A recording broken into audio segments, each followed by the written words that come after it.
দোস্ত শুধু গার্লফ্রেন্ডকেই নয়, পৃথিবীর প্রত্যেকটা মেয়েকে হৃদয়ের গভীর থেকে ভালোবাসতে হবে। কিন্তু দোস্ত, হৃৎপিণ্ডের সাথে ভালোবাসার কি সম্পর্ক? হৃৎপিণ্ডের কাজটা শুধু রক্ত পাম্প করা।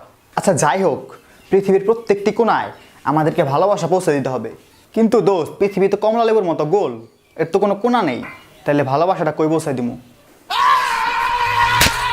কি বলো বাবু, তাহলে তোমার জন্য আকাশের চাঁদ এনে দিই।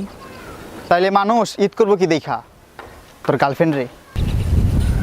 দোস্ত, সাদি আমার হৃদয়টারে একদম ক্ষতবিক্ষত করে দিছে। কি বলস দোস্ত, ডাক্তার দেখাস নাই? ডাক্তার দেখামু মানে? ডাক্তার দেখামু কেন? এই যে হৃৎপিণ্ড যে ক্ষত বিক্ষত করলো, এখন হৃৎপিণ্ডের কিছু হইলে তুই তো বাঁচবি না, তাই আগে ডাক্তার দেখানো উচিত না? দোস্ত, কাটা গায়ে লবণের সেটা দিতাছোস। আবার কই কাটলো? আচ্ছা তুই অবসর সময় কি করস? অবসর সময় আমি সাধারণত সূর্যোদয় আর সূর্যাস্ত দেখি। পশ্চিম দিকে যখন সূর্যটা অস্ত যায়, যা ভালো লাগে দেখতে বলার মতো না। কিন্তু সূর্য কখনো উঠেও না, সূর্য কখনো ডুবেও না, পৃথিবী সূর্যের চারপাশে ঘুরে। দোস্ত, আমি না দিনে দিনে তার প্রেমে অন্ধ হয়ে যেতেছি। এ যায় কয়টা আঙ্গুল? 4টে আঙুল। কেন? তাইলে অন্ধ হইলি কেমনি? বন্ধু জানস তুই একটা অপদার্থ। কিসের জন্যে?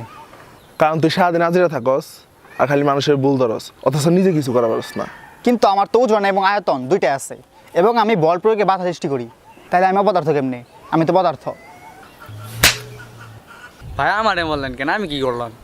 কারণ ওরে মেরে কোনো লাভ নাই, তাই তরে মারলাম।